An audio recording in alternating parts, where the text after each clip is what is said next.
Okay. All right. Thank you for the interview. Yeah, thank you for having me. It's so we'll start with a brief introduction about yourself. Yes. Your name and your company. Yes. Very good. Yeah, my name is Lasse Lund Lauridsen. I'm born and raised in Denmark, and but since I was 19 years old, I lived abroad, but always had a connection to Denmark, either studying or company. And then when I was about finishing university, I got my first job, was actually as a country manager for Skagerrak, which now sold to Christiansen, and I could feel that was my calling and my kind of what I wanted to do. And then I just stayed a long time with Skagerrak and was very happy there. Also ended up being partner, co-owner of Skagerrak. And then then later I quit my job, and we actually lived in London at that time, and I wanted to do something different. So we went backpacking. We call it luxury backpacking because it was not when you are 20 or 22. It's when we were actually in the 30s, and so we traveled 7 months around the world, and we spent a couple of 2 months in Bolivia, and that's where I got the first idea of creating something new, because we ended up staying with some alpaca farmers, and I saw how beautiful their materials is and how it's their gold, like they call it the Inca gold, the alpaca wool, and then that idea could not really get out of my system, and then I went back, and I know Jonas and Helle, and then I told them, what about creating somewhere where we focus on the materials instead of focusing on a disease architect or a star designer? Let's just focus about the materials. And it was just happened to be because Jonas and Helle was in talk with a guy on Finland who has owned a forest where we had a lot of quality wood that he wanted to create into furniture. So there was also local wood, local oak, and we wanted to produce that in furniture. So that's how Form and Refine was founded, that always local materials, locally produced, and we focus on that. So and it's still to this day. Okay. Before you go into deeper before we go deeper, what is the meaning behind the Form and Refine? How did you come up with that name? Yeah, Form and Refine is, is again about the materials, because forming a material or refining a material. That's how the name was created, because we didn't want to focus just on the materials, but we wanted to say, okay, how do you take an oak, or how do you take some glassware, and how do you form it, but also how do you refine it? We believe you can do that with nature, pure nature materials, and that's how the name was. We call ourselves formers and refiners. Of pure materials. Yes. What inspired the creation of Form and Refine? How do you describe the brand core philosophy? The core philosophy, we found it on a couple of basic principles. So one of them is sustainability. When we founded in 18 and launched just in January 10th of 19, then there was not so much about sustainability. In 19, everybody talked about sustainability. We just hit the right nerve. But our belief was that sustainability is it's a little bit going back to the roots. How do they used to do it? Because they used to do it actually with local materials and then locally produced. That's how different industry started, like tableware or in Portugal, because they have a lot of clay. Glass, they have a lot of sand in Portugal. That's why they have a glass industry. So we wanted to go back to that and then reducing the CO2 footprint. And then only with nature materials, that's another philosophy. And then the product itself has to fit into small living and have added value like functionality, so small living functionality products. So we don't want just to make a stool, or it should either be stackable, or you store something, or you can use it multiple times. Function. Yeah, multiple function. That's what we believe in, and the small living items. Okay. Yeah. So we want, of course, the highest philosophy, in design purposes, is to find a modern need that's not yet fulfilled. So you can create a product that actually helps improve people's life. It's very difficult, but there's a lot of product. But I think we succeeded in a couple of our products that actually add something. Okay. To, You yeah. started Form, you started the company, but who are you the owner or?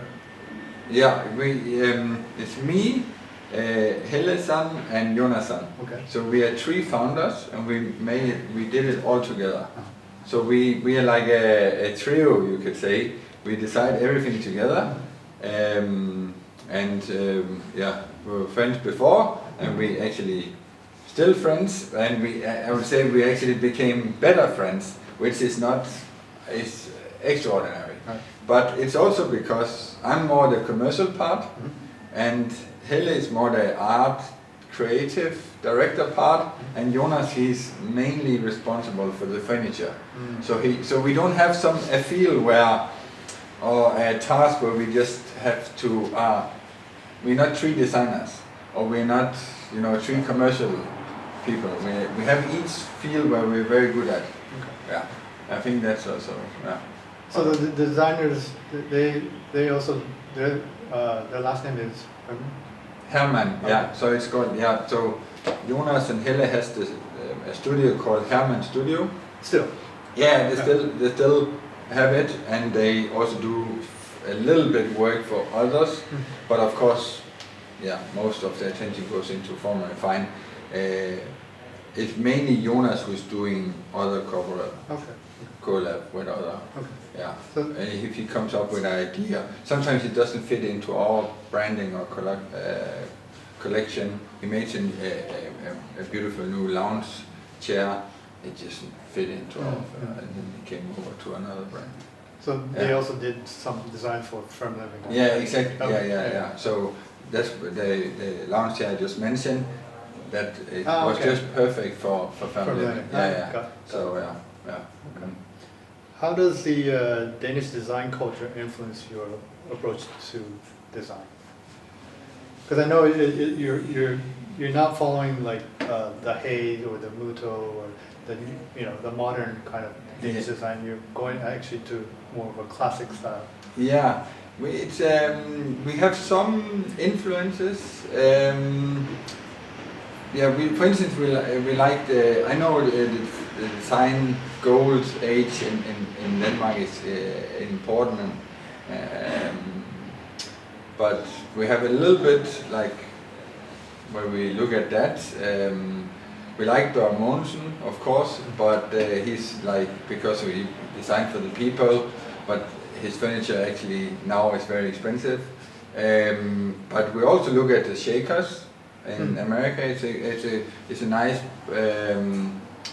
who like this functionality, but it's not so much that we want to go back in time, but we just wanted to have this nature materials like oak and a lot of wooden products, which of course in the 50s they also did a lot of wood, so that's why we sometimes compare to that, but we actually want to design new items. But of course I grew up in Arctic stools and wishbone chair at my home, and I know Jonas and Helle did the same. So of course it's in our system. DNA. Yeah, it's still, we cannot. Yeah. So, but we are fine that you can see that we are Danish or we are Nordic. We're happy with that. Yeah. You emphasize sustainability a lot. Yeah.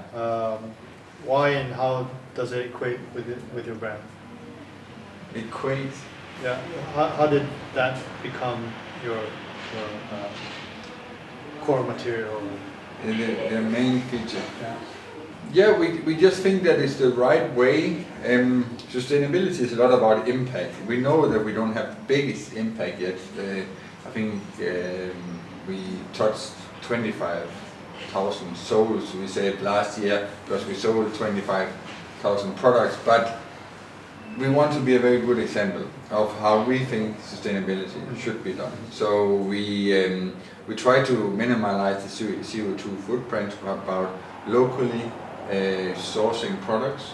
It's a little bit in the food industry. It's the same. When you want to buy apple, buy a local apple who grown locally instead of buying apple from Chile or South America and somewhere.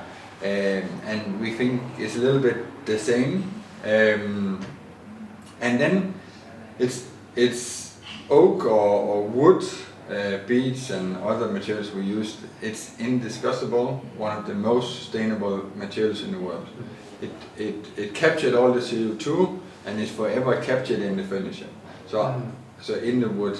So if this table and our pieces can stay and repairable and can be fixed, then it's forever, CO2 is forever there, captured in the furniture. And then we have happy users while doing so. Because sustainability is not only about production, it's not only about where it's sourced, it's also about what we call social sustainability. Social is, we like small factories or smaller workshop, family owned, also know-how that might disappear eventually. So we like that it's actually there.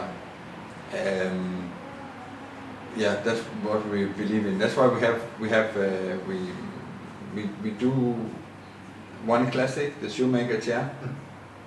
We have not the rights here in Japan, but elsewhere. We have the rights, and that's because of the social sustainability. Yeah, social means that there used to be a lot of wood turners in Denmark, maybe 300 wood turners, but now there is like I think 3 or 4 wood turners whose actually serious production is going, and Werner, where we produce, is one of them, and that's why we took that up. So because that shoemaker everything is turned, everything is wood turned on that chair, and that know-how should not disappear. So that's why we have it. But also with the glass, this is with the oldest manufacturer in Portugal. It's the old technique how you make glass. Okay. Every piece here is unique. It's mouth blown, and each glass is not the same. So there's small imperfection that makes it actually perfect. But it's very uneven and so on. But that's the beauty of it. Mm-hmm. Yeah. So you like the handwork, the craftsmanship. The craftsmanship. Yes. And then we also decided early on we don't use plastics and we don't use aluminium. Okay. Because we don't think that these materials are good for the environment. Otherwise, it's very energy consuming to produce it, and it's very difficult how to reuse it. Plastic is not just plastic. There's so many different kind of plastic. It's very difficult to get it 100% recycled. And then aluminium is the same. And then also what patinates beautiful over time. We believe that wood and maybe metals, some pure like steel, beautiful, perfect over time. So that's longer lasting. I don't know how many plastic products have you seen that's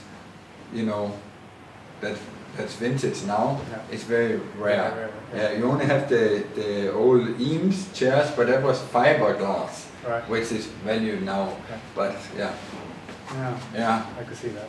Yeah. A lot to learn from Denmark actually, because Japan uses a lot of plastic, a lot of aluminum. Yeah, I see you have a lot of potential. Yeah, but yes, definitely. Yeah, but you value in Japan. You value a very good product, and I think that's a very good start. Mm-hmm. The valued high quality craftsmanship. Yes, yes. And you have a lot of smaller workshop and craftsmanship, and that's one of the huge potential to overlap that in daily life. but we're losing a lot of it. They're getting older and older. Yeah. So yeah. just like in Denmark, it's probably going to be some will fade out. Yeah. But that tradition should remain. Yeah. But yeah. Yes. What is the importance of using? You touched a little bit on it, but local and sustainable materials in your design. Why or how does it affect? What is the importance of using local materials?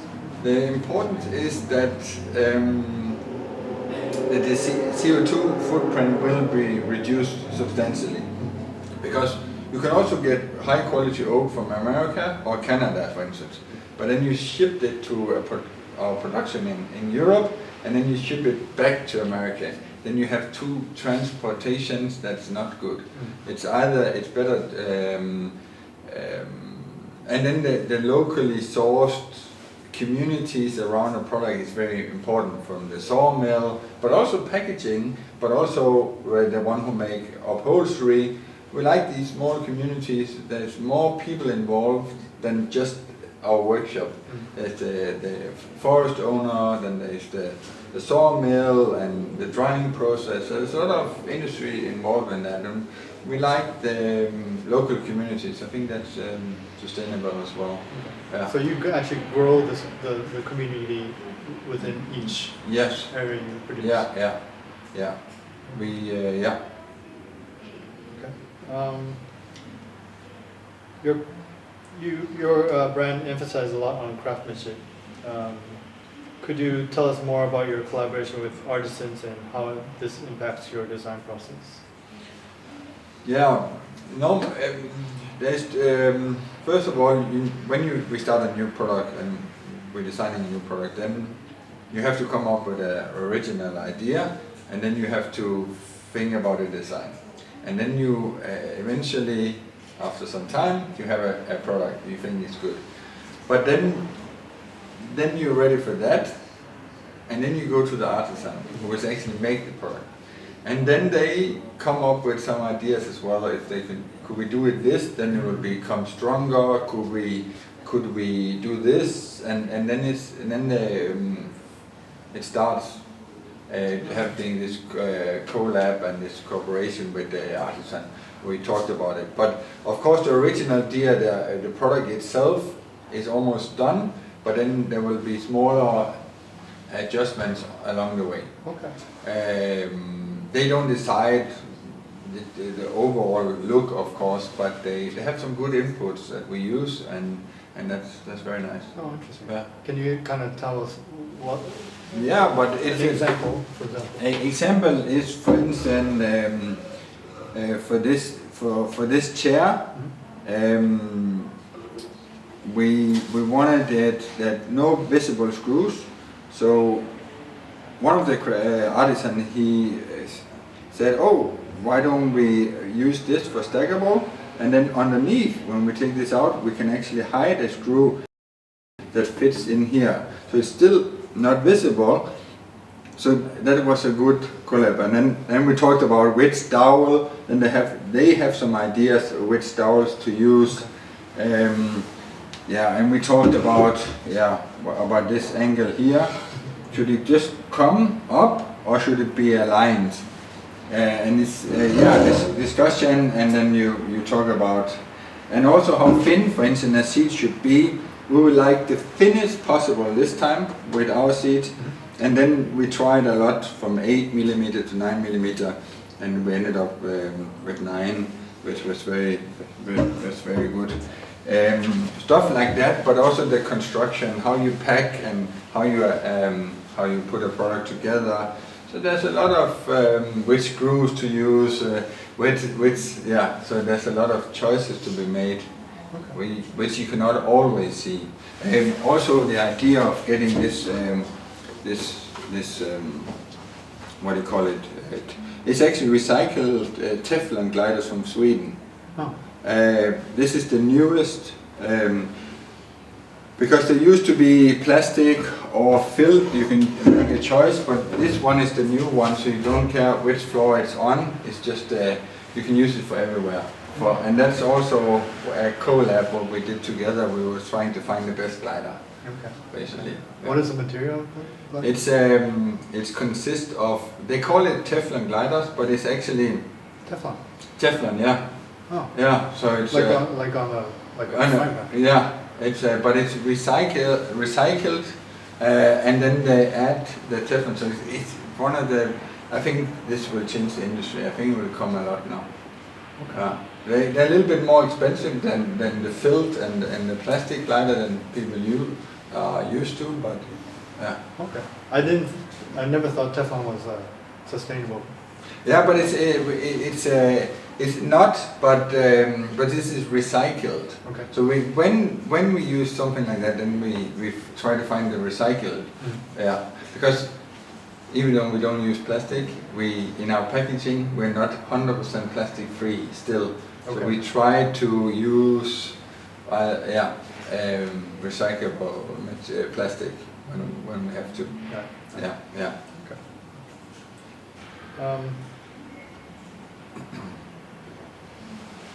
You might have already touched this, but how do you work with your production partners to maintain high standards of quality and sustainability? That is, we have introduced, first of all, we need to work with factories that have FSC. So we are FSC certified company. Our workshop also has to be FSC certified.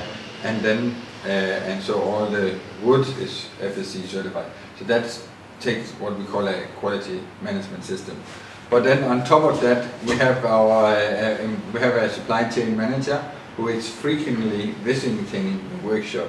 So it's like a partnership where we improve every time we're there. We improve on the quality. So it's ongoing that we improve every time a little bit, and that's also what we experience. But our main partner and production partner is in Bosnia Herzegovina, and we do a lot with them, and that's why we can spend a couple of days in the factory, because they produce a lot of our collection, and they're very important. But they also really like to hear our inputs, how you improve. It's improving the quality, the packaging, but it's also improving a little bit how a factory should, what we believe is good working terms as well. We also try to. So you have a lot of input in the factory as well. Yeah, they're also family owned. Swedish family owned, and we are very close with that family. Yeah, that makes sense. Yeah.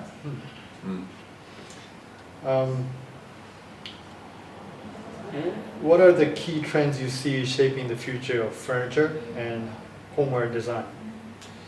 There's a lot of trends, and we follow one, or we aim for another, but there's of course other. It's still happening, but I think people are still moving into bigger cities, like urban. It's still going on. So the trend is that people live in cities, and living space is becoming a little bit smaller. And that trend, I think, will continue. In Tokyo, you can hardly get any smaller, but in Denmark you can, and that's happening also in Germany and other parts. And when you live in smaller spaces, then there is need for functionality in the furniture, and there is need for multiple purposes. That's one thing, and the other thing is, what do people live in? They surround themselves in, and that is a good example here. It's concrete flooring, glass, steel. So our belief is that we should come in with touch of nature, so people don't feel disconnected with nature. So But Europe is Japan is always in small apartments. Yeah. My image of Europe is not like America, where everything's so big. Yeah. A little bit bigger. Yes. But you're saying modern ages, the apartments are getting small, more compact? Yeah. For instance, in Copenhagen, people want to live in Copenhagen, and the apartment and the living space is becoming smaller. Yeah, it's just that we can't build all these houses and fast enough, and that's there's need for this functional living, and how can you work from home and it's still a good space, and how can your kids be raised, and also if they have to share a room with their siblings, and there's a lot into that. But then there is of course escape, like summer houses. People escape out to the nature and escape. But then again, the summer house is also not that big because it's also limited. And then again, we have an option of coming in with the smaller furniture. But otherwise, from all these other trends with a lot of colorful, which color is trendy and so on, we don't follow that at all. Okay. We don't do any colors, basically. Yeah. We just want Natural colors. we do natural colors. Yeah. Wait, from alpaca is the natural color of the alpaca. It's not dyed. It's the natural tone of the wood, basically. Yeah. But Does that create a challenge because you're always using natural materials? You're not following the trends, but you're trying to, I guess, create a different path for the industry. Yeah. It's we know. So at the moment we're still a niche, very niche item, and we do know that. But we can see a certain amount of trends that's coming our direction. One thing is of course the sustainability, but now we talk a lot about end consumers, residential. But one side of our business is also contract. So we also do sell to cafe, restaurants, partly offices and so on. And we can also see a high amount in sustainability. And when we talk about a trend, then that's also sustainability. I think if you don't have sustainability completely in your company, now it's fine, but in 5 years you're out of business if you don't have it more or less as the main pillar. Because people, there will be a big shift there. And that takes a lot. It's either that our furniture, you can repair our furniture, or you can sell it on to another consumer that will use it, and so on. So that's why we still have to make high quality furniture. So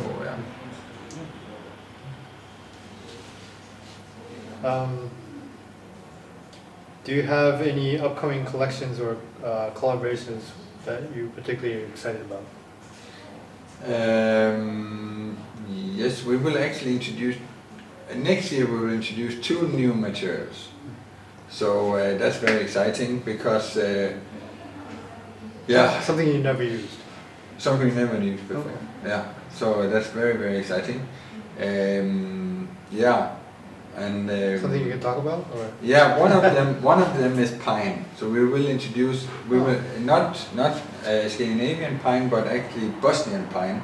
Bosnian pine grows in Croatia, Bosnia, and Greece, and that's you do.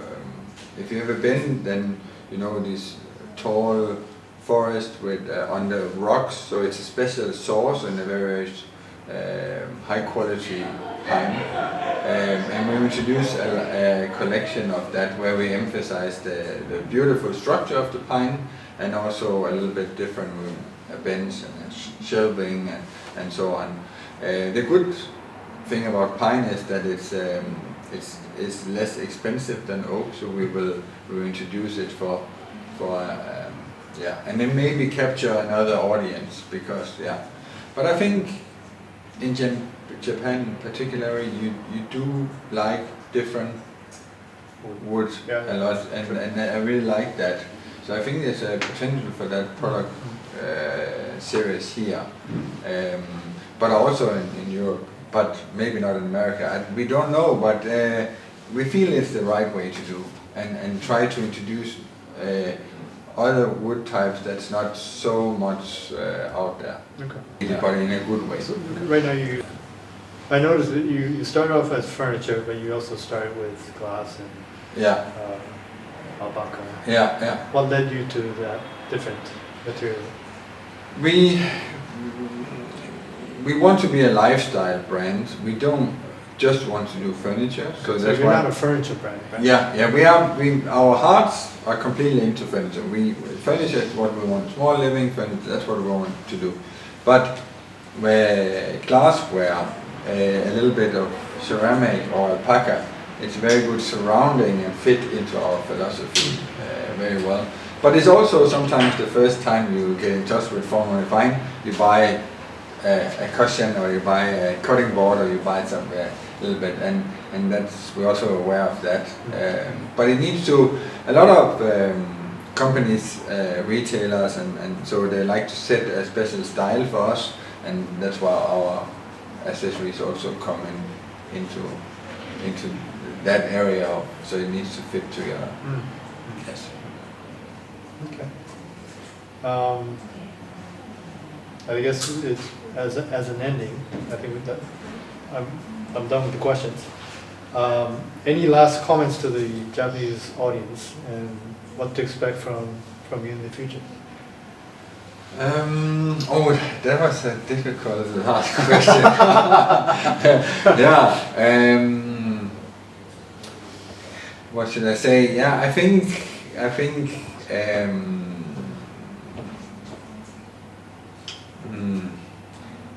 Yeah, I think we have. It's difficult for me to say what we particularly want or need, but I think there's a quite high understanding and quite high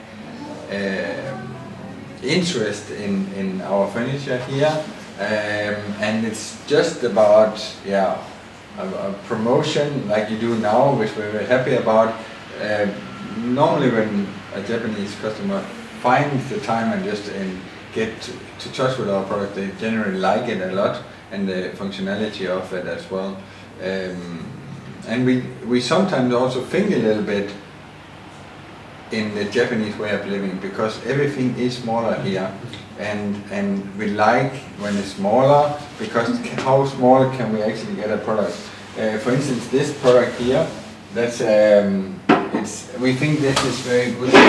We think that's very, for the Japanese market, it's functional. You can put your storage, you can store it here, and it's very narrow and small, and also fine defined in the wood frames and a lot of detailing and so on.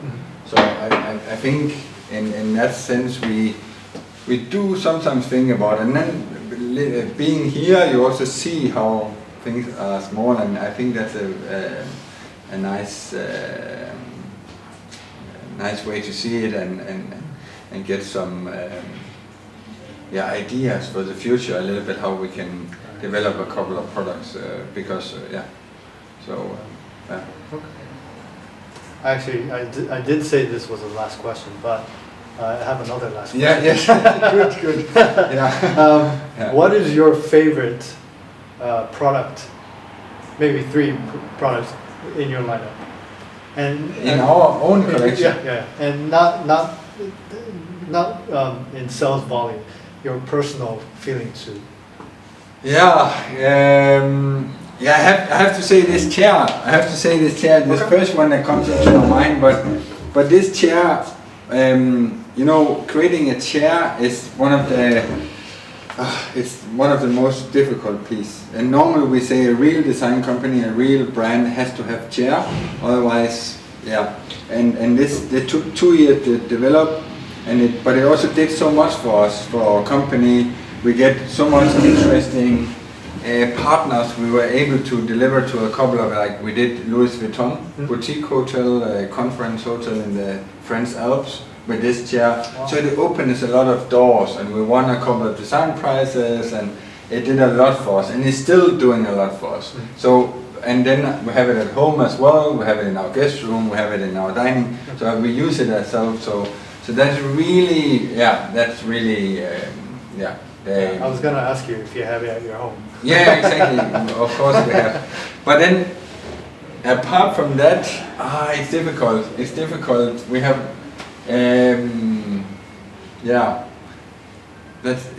We also have something called the lightweight bench and a lightweight stool, which is also very nice. Jonas did the lightweight bench from a long time ago. He had it in his house, Jonas and Helle's house, and I always said, we have to produce that bench. No, it will become too expensive. It's too much joinery, it's too much craftsmanship. And then next year I asked him again, we have to do this bench, it's so beautiful. And then he said the same answer. And then the third year I said, we have to do this bench. and then he said, okay, let's try. And then we were very happy. But we have again this talk with artisans that we could produce it and for a reasonable price. And it is not by far our best seller, but it's a very nice bench and stool, and I like the craftsmanship and in it as well. But but otherwise we don't have all these favorites. But I actually think it's a good thing. You don't have too many favorites. You have so yeah. Well, that's I guess about all the questions I have. Unless of course you have anything. You don't have to. No, but I think we you had some very good questions, and it was nice to talk about it. Yes. Yeah. Well, thank you very much for your time. Yeah, thank you. Thank you. Thank you for having me. I got it was nice. はい、ありがとうございます。ありがとうございました。Good. Tack. Ja, tack. Selv tak. Selv tak. Selv tak.